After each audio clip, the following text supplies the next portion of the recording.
Olá, bom dia. Agradeço a você que nos acompanha nesta manhã de sexta-feira, 17 de maio de 2013. Começa agora mais uma edição do Cresce e Esclarece.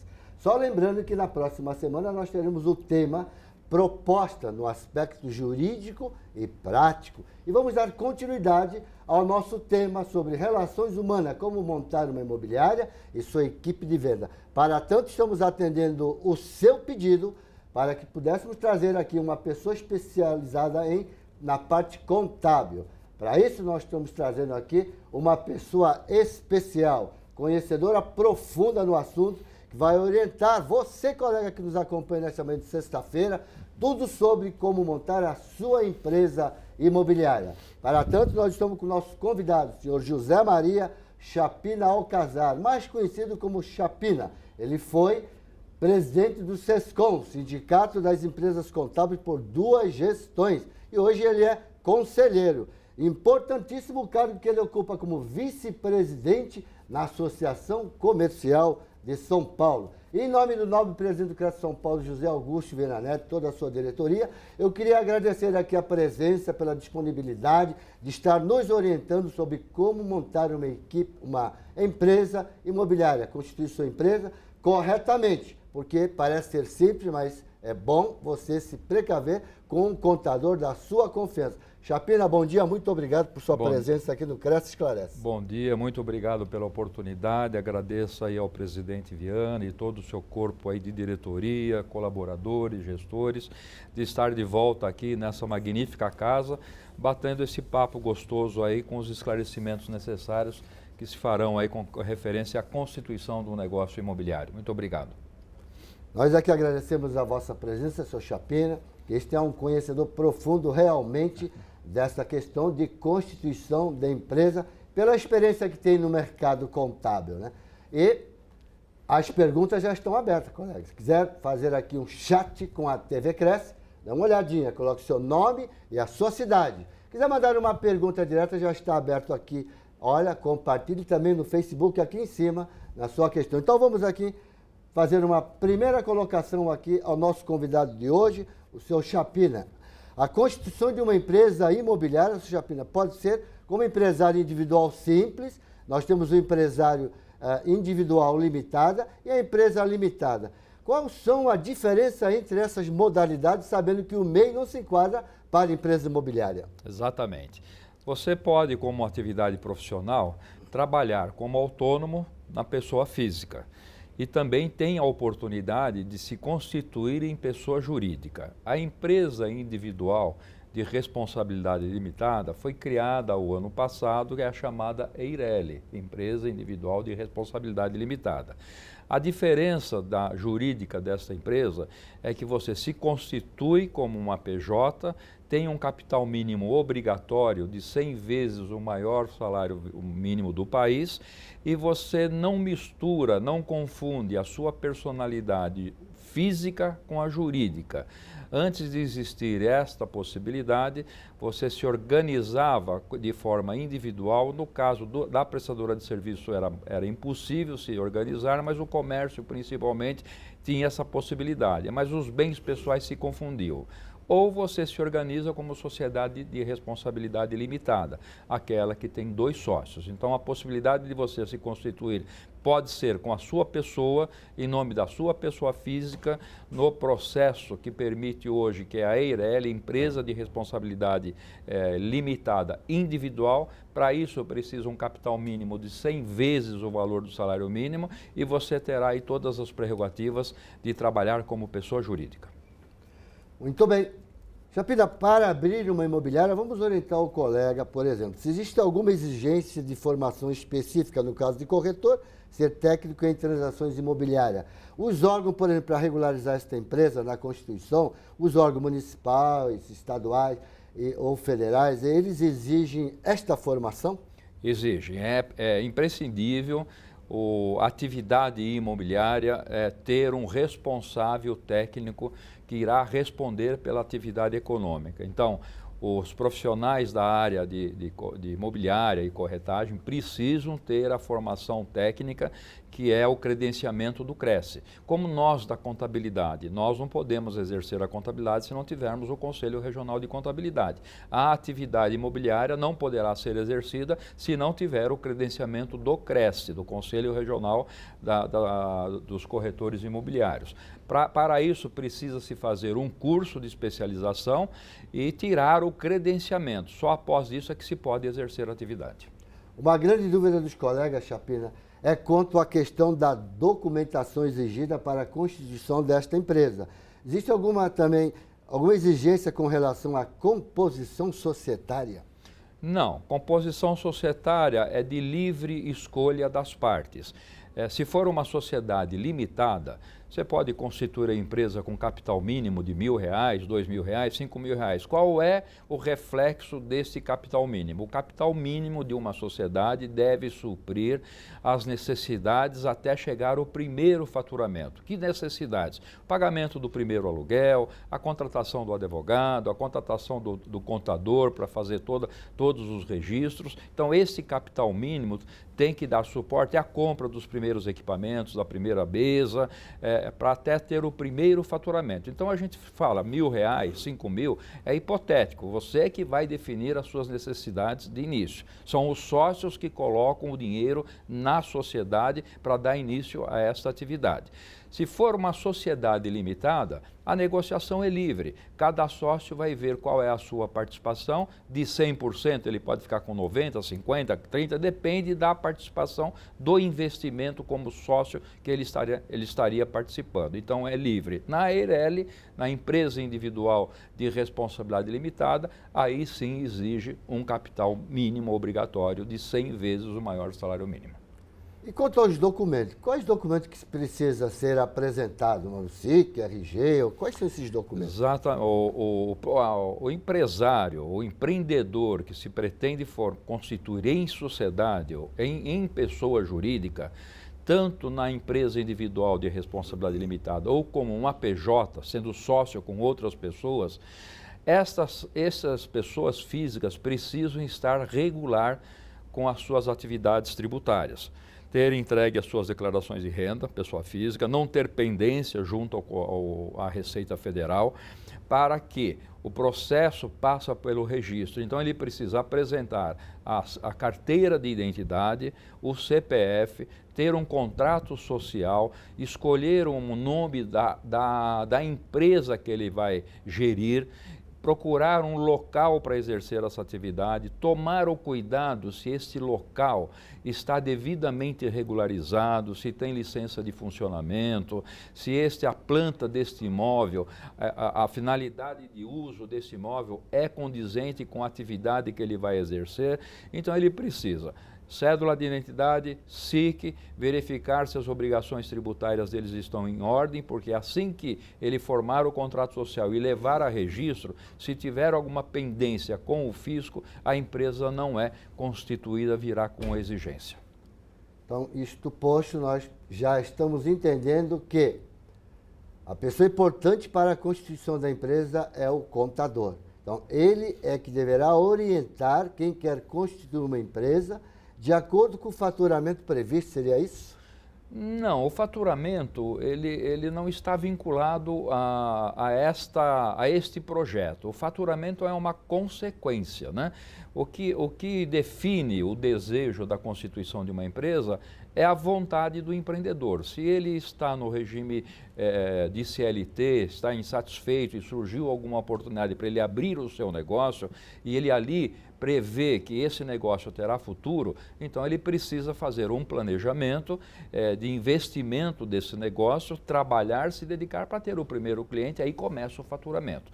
Aí nós temos uma diferença das modalidades tributárias, né? A partir da empresa aberta, você tem algumas alternativas tributárias que você poderá escolher, onde você pode legalmente pagar menos imposto e às vezes até você escolhendo a alternativa errada, você poderá pagar mais imposto do que você poderia estar pagando num outro sistema tributário.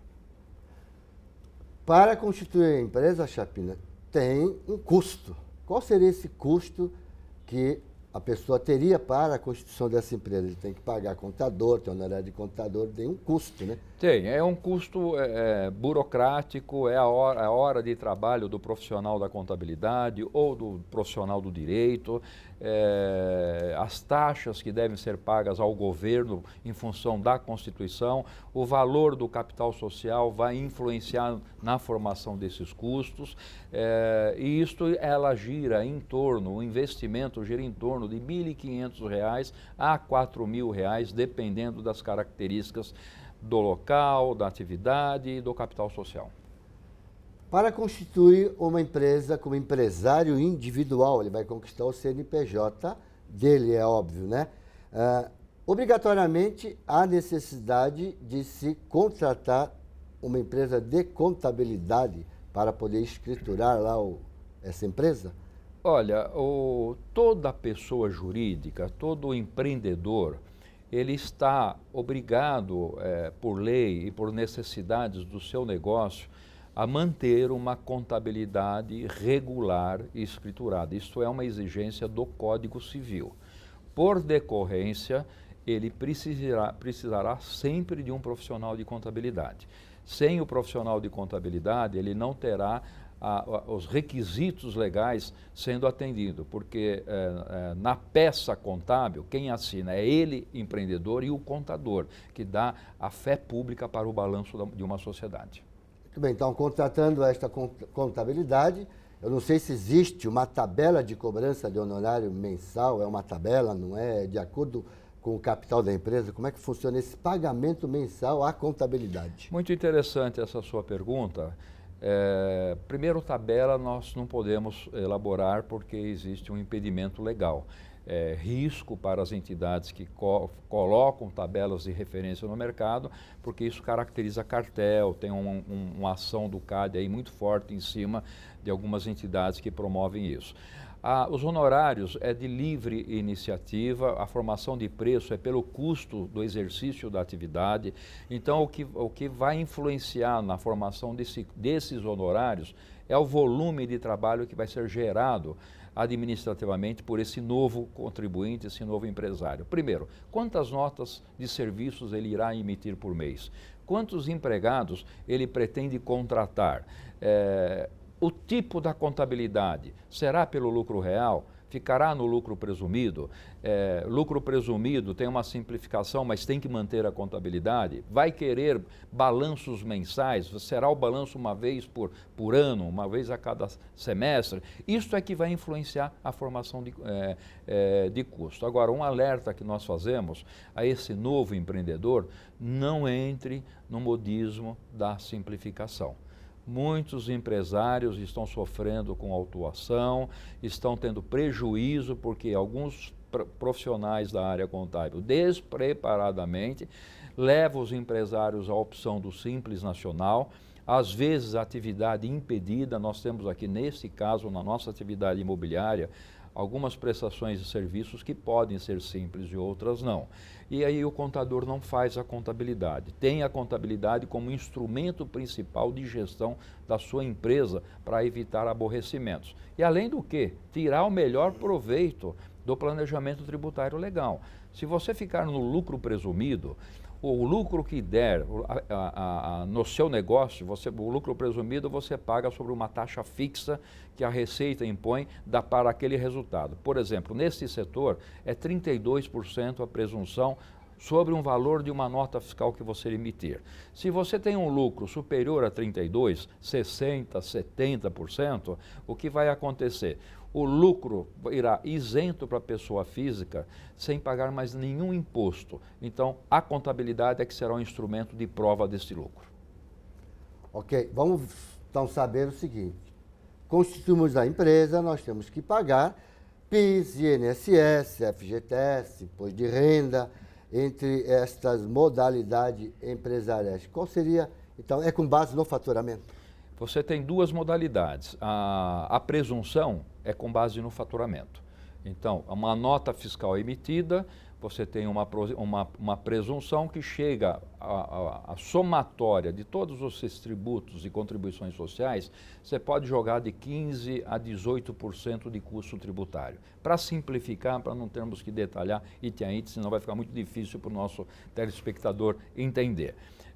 Se for para o lucro real, que é o que você paga sobre quanto efetivamente você ganhar, aí essa taxa pode ser reduzida para zero de imposto de renda, se você tiver numa atividade pré-operacional, que você ainda só está tendo despesas e não está tendo receita, então você não paga imposto de renda e nem contribuição social sobre o lucro e nem o PIS, né? Porque não tem faturamento. Então precisa ter muito cuidado no momento em que você vai fazer a opção.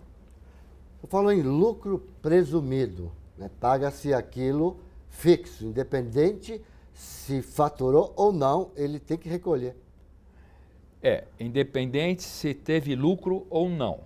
Faturou é a base para pagamento do tributo. Emitiu a nota fiscal, a presunção para ficar clara a linguagem, mais fácil de ser entendido, o governo fez o seguinte, olha, empresas do comércio e da indústria e de serviços, eu não quero saber o quanto efetivamente você tem de lucro. Eu deixo você pagar o imposto sobre uma presunção sobre a média que nós temos nos nossos computadores, quanto esse segmento dá de lucro. Os prestadores de serviços, em forma geral, o governo pôs uma taxa de 32%.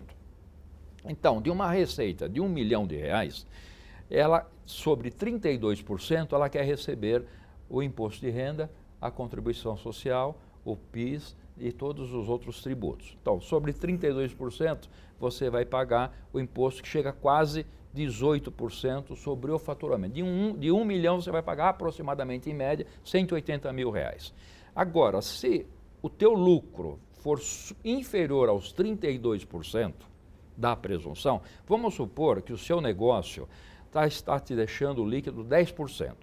Você teve uma comissão, pagou terceiros, teve muita gente envolvida que recebeu comissão e não deixou esse lucro de 32%, deixou 5% de lucro, você deduziu todos os custos, então o lucro presumido não é a melhor alternativa. Vá para o lucro real, que você vai pagar muito imposto, menos imposto de renda e contribuição social. Mas aí nós temos um momento certo para fazer isso. A opção tem que se dar no começo do ano. Você tem que fazer um planejamento de quanto você pretende faturar no ano, quanto você terá de despesas e aí fazer a opção junto com o seu contador, que aí é o profissional que deve lhe assessorar, sim, e tomar a orientação e a decisão de pagar o imposto sobre aquela modalidade. Feita a opção, você não pode alterar mais o meio do exercício. Só no exercício seguinte é que você pode retomar e escolher a opção outra vez. Chapina, você comentou sobre a emissão da nota fiscal sobre a prestação de serviço. Então, vamos fazer uma colocação. Eu, como empresário, eu vou emitir uma nota fiscal e desse numerário que vai me entrar, eu vou repassar parte dele ao corretor de imóveis. E como é que fica essa relação entre essa empresa e o seu corretor? Porque ele emite a nota para quem está vendendo, não é? Seria isso? Isso. Na realidade, você, empresário imobiliário, tem o cliente. Você deve emitir a nota fiscal para o seu cliente cheia sobre o valor da prestação de serviço. O colega que participou desta operação, ele deve emitir a nota fiscal para você que é o contratante. Isso entra como custo operacional. Aí nós teríamos aí eventual uma bitributação do ISS ou no caso do CRES, parece que tem um regime especial que esses serviços podem ser abatidos da base de cálculo, mas aí nós precisamos confirmar a legislação. Então, no caso do corretor, como ele não vai ter, se ele é um profissional liberal, ele não vai ter nota fiscal, então vai se emitir o RPA. O RPA, Recibo de Pagamento de Autônomo. Mas qual é a complicação deste relacionamento? Se o recibo for dado por uma imobiliária, além desse corretor, por estar na pessoa física, ter toda a tributação cheia na tabela do imposto de renda e o ISS está isento nessa questão do profissional liberal. Nós temos um tratamento aqui especial em função do relacionamento prefeitura, Cresce e sindicatos relacionados. O tomador dos serviços, a imobiliária que está recebendo, ela é onerada em 20%. sobre aquele pagamento que ela fez à pessoa física, ela vai ter que recolher 20% de previdência social. É por isso que as pessoas estão saindo do vínculo de trabalhar como pessoa física autônoma e procurando montar uma pessoa jurídica, porque a pessoa física autônoma custa muito caro para os dois lados, para quem recebe os honorários e para quem paga os honorários. Olha, que dica importante aí, hein? Porque já não bastando que dependendo do valor do numerário, o imposto de renda é 27 ou 27,5%, 27%, hein? Exatamente. Mais os acréscimos. Então, é importante evitar de ser profissional liberal, não custa nada constituir o seu CNPJ através de empresário individual, porque você vai ganhar na questão de recolhimento de imposto de renda, não seria isso? Exatamente, é isso aí. É importante a gente saber desse detalhe. Agora, o empresário individual limitado, a gente sabe que sim, mas o empresário individual, seja limitado ou no simples, ele precisaria apresentar o balanço anual? Precisa. O empresário individual de responsabilidade limitada, o EIRELI, é uma pessoa jurídica comum como qualquer outra, como uma SA e como uma sociedade limitada. Tem que manter contabilidade, tem que fazer o balanço anual, tem que cumprir as regras da legislação do Código Civil. Muito bem. Agora, Chapina, demora muito para a gente constituir essa empresa? Existe assim, algum prazo, desde que a documentação esteja regular, o contrato já esteja pronto, assinado? É importante a gente dizer, como a Mônica na semana passada disse, para enviar primeiro o contrato aqui para o CRES, para se tiver algum tipo de alteração, né, para não depois mandar para a junta comercial ou títulos de documento, né? Tem um prazo, demora muito essa constituição? Não, hoje não. Hoje esse mito, ele já com o trabalho forte do CRES, das entidades aí empreendedoras que querem a redução do custo Brasil e a redução da burocracia, esse prazo hoje, superando a análise inicial da documentação, a pessoa estando em ordem com a Receita Federal, tendo a documentação em mãos, você consegue constituir uma empresa desta em uma semana, no máximo 10 dias ela está pronta. Então é bem rápido. A questão é bem rápida. Agora, constituído, nós precisamos registrar. É opcional ou nós somos obrigados a escolher junta comercial e títulos e documentos? É opcional. Você escolhe, você pode fazer títulos e documentos, é o órgão de registro de pessoas jurídicas, e você pode também levar a junta comercial. A diferença é que no títulos e documentos ela fica caracterizada como uma sociedade civil de responsabilidade limitada, e na junta comercial ela passa a ser uma sociedade de responsabilidade limitada. Os dois aceitam o registro. Juridicamente não há quase diferença de uma situação para outra. Então vamos dar uma orientada então a questão do corretor de imóveis na pessoa física, como profissional liberal. Ele pode conquistar o CNPJ dele através do empresário individual simples. E o custo dele vai ser menor. O custo que ele terá, vamos dizer, ele vai ter que ser contador também, ou não, porque aqui no CRES o recolhimento é menor. O profissional liberal, ele não precisará de CNPJ, porque ele não é uma PJ. Ele vai ter que usar o seu CPF, ok? Ele pode, o microempreendedor individual, me parece que está impedido essa atividade, né? Eu não lembro agora de cabeça se o corretor de imóveis pode abrir como microempreendedor individual. Como simples, tem algumas atividades impedidas. Precisamos tomar muito cuidado. Agora, vamos então entender um pouquinho melhor. Nós temos 3 situações que nós podemos prestar serviços para a sociedade. O individual, eu, Chapina, na pessoa física. Aliás, eu sou corretor de imóveis também, sou credenciado por essa casa, então podemos falar, né? Eu posso trabalhar na minha pessoa física, eu não tenho CNPJ, eu só uso o meu CPF e dou o RPA.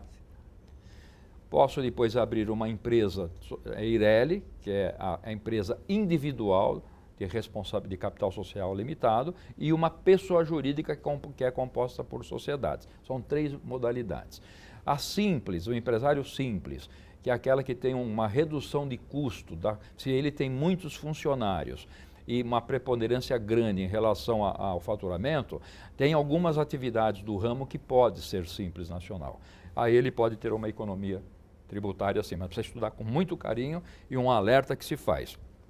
não mascare a sua atividade. Não tente se adaptar aos benefícios da legislação do Simples, colocando atividades que depois poderão ser glosadas, que ficam não conformes com o que efetivamente você realiza.